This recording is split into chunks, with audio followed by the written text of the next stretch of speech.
आज बात करेंगे सीनियर सिटीजन्स को मिलने वाले बेनिफिट्स के बारे में। पूरा डिटेल में दोस्तों समझने की कोशिश करेंगे। इसलिए मैं आपसे पहले रिक्वेस्ट करूंगा कि इस वीडियो को आप मैक्सिमम अभी शेयर कर दें अपने बड़े बूढ़े के साथ, जो आपके फैमिली में है या रिलेटिव में है, कोई जानकार है, उसके साथ जरूर शेयर कर दें। और वीडियो के एंड तक जरूर बनना है, क्योंकि आपको कुछ केसेस के अंदर सीनियर सिटीजन्स को आईटीआर भी फाइल करने की जरूरत नहीं है।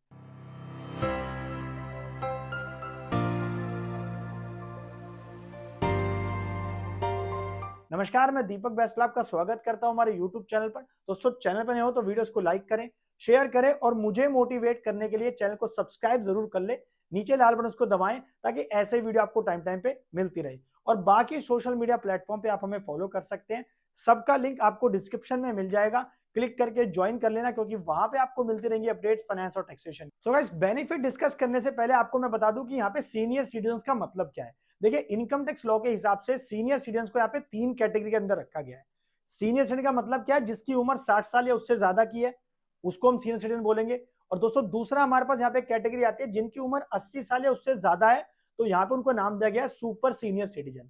और तीसरा हमारे पास दोस्तों एक स्पेसिफाइड सीनियर सिटीजन की कैटेगरी, जिनकी उम्र 75 साल के बराबर उससे ज्यादा है, जिनके लिए स्पेसिफिक कुछ एक्स्ट्रा एग्जेम्पशन या कुछ एक्स्ट्रा टैक्स बेनिफिट दिए गए हैं, जो मैं वीडियो के एंड में आपको बताऊंगा। तो चलिए बात करते हैं कौन कौन से ऐसे बेनिफिट्स हैं। देखिए, पहले मैं बात करता हूं बेसिक एग्जम्पशन लिमिट की। आपको दोस्तों पता होगा कि आप अगर एक नॉर्मल पर्सन हो, अगर आपकी इनकम 2.5 लाख रुपए तक होती है, तो आपको उस केस में कोई भी आईटीआर फाइल करने की जरूरत नहीं है, अगर मैं ओल्ड रिजिम के हिसाब से बात करूं। वहीं पे अगर मैं न्यू रिजिम के हिसाब से बात करूं, तो वहां पे जो बेसिक एग्जम्पशन लिमिट गवर्नमेंट ने रखी गई है एक नॉर्मल पर्सन के लिए, वो 3 लाख रुपए रखी गई है। लेकिन आप ओल्ड रिजिम में अगर एज अ सीनियर सिटीजन या फिर as a super senior citizen अपनी आईटीआर फाइल करना चाहते हैं, तो दोस्तों उस केस में आपकी जो ये बेसिक एग्जम्पशन लिमिट है, यानी कि जहां तक अगर आपकी टोटल इनकम होती है, तो उस केस में आपको ITR as such mandatory file करने की जरूरत नहीं है। तो वो क्या लिमिट है? अगर आपकी उम्र 60 साल है, उससे ज्यादा है, तो दोस्तों उस केस में आपको यहाँ पे जो लिमिट है वो 3 लाख रुपए रखी गई है, नॉर्मल पर्सन के मुकाबले जिनकी 2.5 लाख रुपए है। और वहीं पे अगर आप सुपर सीनियर सिटीजन है, जिनकी उम्र 80 साल के बराबर उससे ज्यादा है, तो उस केस में दोस्तों वो लिमिट आपकी 5 लाख रुपए हो जाती है। So that mean senior citizen के लिए बेसिक एग्जम्पशन लिमिट को हाई रखा गया है। नाउ हमारा दूसरा पॉइंट आता है मैंडेटरी आईटीआर फाइलिंग वाले केस में। देखिए दोस्तों, इनकम टैक्स लॉ के हिसाब से अगर किसी नॉर्मल पर्सन का टीडीएस या टीसीएस कटता है 25,000 रुपए से ज्यादा का, 25,000 तक या उससे ज्यादा का, तो उसको उस केस में आईटीआर फाइल करनी होती है। लेकिन यही लिमिट जो है सीनियर सिटीजन के लिए क्या रखी गई है? 50,000 रुपए। यानी कि 50,000 रुपए अगर उनको कोई टीडीएस कटाए या टीसीएस कटाए, तो उस केस में उनको उसके बाद फिर आईटीआर फाइल करनी जरूरी है। लेकिन मैं आपसे फिर भी रिक्वेस्ट करूंगा कि आप अगर टीडीएस कम भी कटाए, सब 10,000 भी टीडीएस कटाए या 20,000 भी कटाए, तो आप अपनी आईटीआर जरूर फाइल करें, क्योंकि दोस्तों सीनियर सिटीजन को जो बेनिफिट्स मिलने वाले हैं उसके बेसिस पे वो अपना रिफंड भी क्लेम कर सकते हैं टीडीएस का आईटीआर फाइल करके। तो मैं रिक्वेस्ट करूंगा कि आईटीआर जरूर फाइल करें, आईटीआर स्किप ना करें, और टीडीएस अगर रिफंड बनता है तो रिफंड जरूर ले। तो बढ़ते दोस्तों तीसरे पॉइंट की तरफ, हायर इंटरेस्ट रेट। देखिए, आपको पता होगा सीनियर सिटीजन अगर सेविंग अकाउंट उनका है किसी भी बैंक के अंदर या कहीं पे एफडी करवाने जाते हैं, तो उस केस में उनको हायर इंटरेस्ट रेट का बेनिफिट जरूर मिलता है। अगर मैं नॉर्मल पर्सन की बात करूं, तो नॉर्मली जहां उनको सेविंग बैंक इंटरेस्ट अगर 3 या 4 या 5% मिल रहा है, तो सीनियर सिटीजन को हो सकता है कि कई केसेस के अंदर 6 भी मिल रहा हो या 6.5% भी मिल रहा हो। और वहीं पे एफडी के रेट दोस्तों 7.5 से ऊपर भी है कई सारे केसेस के अंदर सीनियर सिटीजन के लिए। तो हायर इंटरेस्ट रेट का बेनिफिट जो है सीनियर सिटीजन को जरूर मिलता है। और गाइस, आपको पता होगा कि सरकार ने इंटरेस्ट रेट को हाई क्यों किया गया है। देखिए, सीनियर सिटीजन जो ज्यादातर होते हैं वो किस चीज पे डिपेंड होते हैं?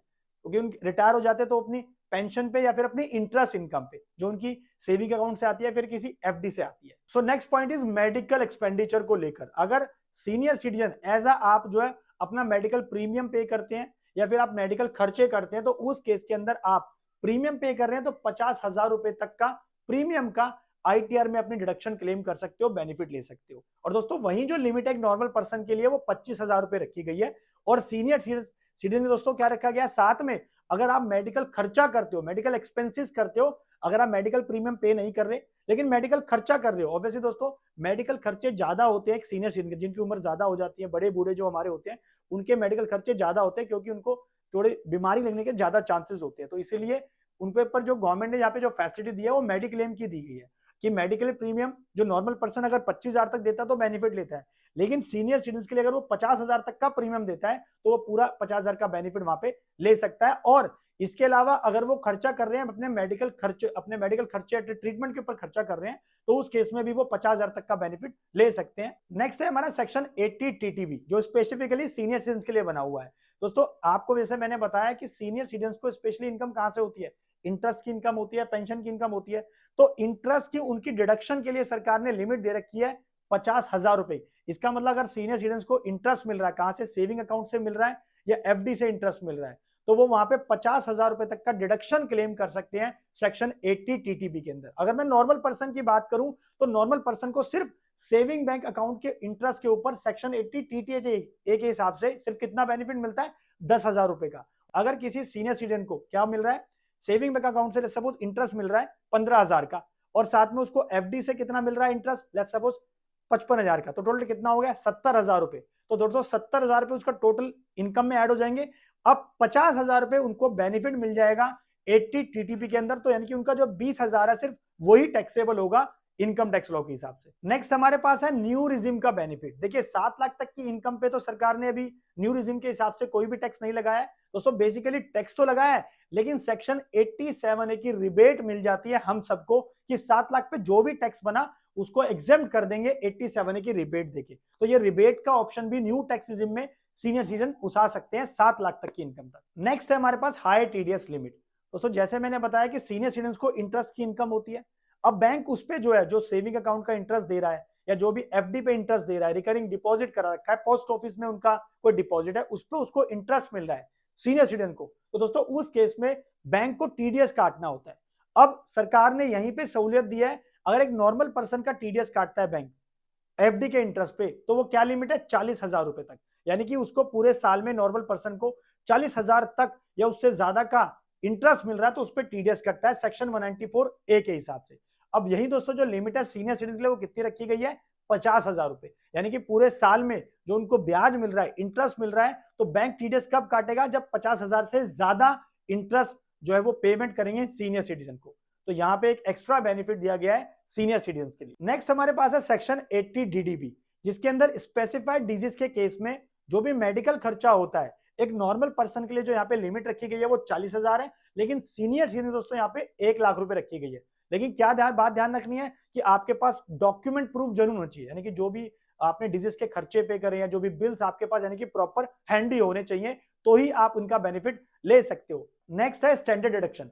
आप as a senior citizen ITR file करना चाहते हो ओल्ड रिजिम में या फिर न्यू रिजिम में, तो आपको यहाँ पे स्टैंडर्ड डिडक्शन का बेनिफिट मिलता है 50,000 रुपए का, जो कि आप किससे ले सकते हो, अपनी पेंशन की इनकम के अंदर से। यानी कि लेट्स सपोज अगर आपकी पेंशन की इनकम टोटल कितनी है 7.5 लाख रुपए पूरे साल में, तो वहां पे आपको 50,000 का एक स्टैंडर्ड डिडक्शन का बेनिफिट मिलेगा, तो आपकी टोटल इनकम कितनी हो जाएगी 7 लाख रुपए। और न्यू रिजिम के हिसाब से 7 लाख पर तो वैसे भी कोई टैक्स आपको पे नहीं करना है। यानी कि स्टैंडर्ड डिडक्शन का बेनिफिट दोस्तों वैसे तो सभी को मिला है, लेकिन यहाँ पे स्टैंडर्ड डिडक्शन का बेनिफिट जो है सीनियर सिटीजन भी उठा सकते हैं 50,000 रुपए तक का अपनी पेंशन के अंदर से। एडवांस टैक्स की लायबिलिटी, देखिए आपको पता होगा अगर किसी एक नॉर्मल पर्सन की पूरे साल में टोटल टैक्स लायबिलिटी 10,000 से ज्यादा बनती है तो उसको एडवांस टैक्स जमा कराना पड़ता है 4 इंस्टॉलमेंट के अंदर, 15 जून, 15 सितंबर, 15 दिसंबर एंड 15 मार्च, और इवन 31 मार्च तक भी वो पूरी जो है इंस्टॉलमेंट है एडवांस टैक्स की वो पे कर सकता है। तो दोस्तों इसी चीज से रिलीफ दिया गया है, बेनिफिट दिया गया है सरकार के द्वारा कि सीनियर सिटीजन को ना कोई भी एडवांस टैक्स, अगर उनका कोई टैक्स भी बनता है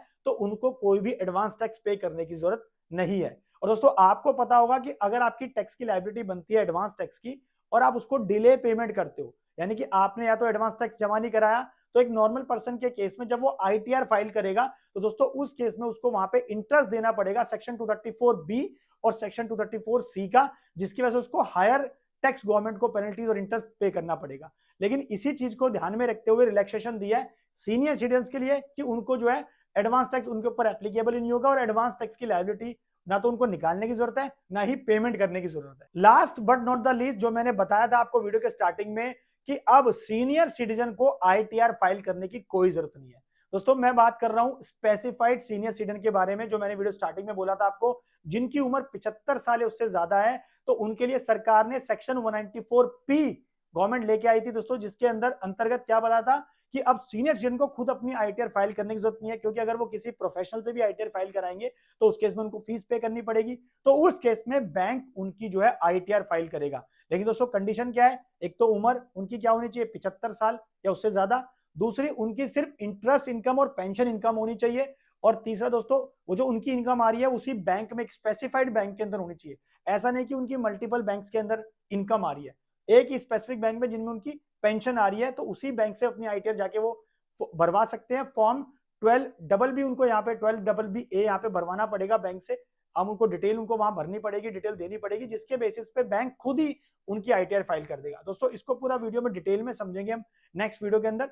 आई होप मैं क्लियर हूं अपने सारे पॉइंट समझाने में। अगर आपका फिर भी कुछ क्वेश्चन या क्वेरी है तो आप कमेंट करके पूछ सकते हैं, और हमारी टीम से भी आप बात कर सकते हैं, नीचे दे नंबर पे कॉल कर सकते हैं। तो दोस्तों वीडियो को लाइक करें, शेयर करें, और अगर आपने चैनल सब्सक्राइब नहीं करा है तो नीचे लाल बटन को दबाएं, ताकि ऐसे वीडियो आपको टाइम टाइम पे मिलती रहे।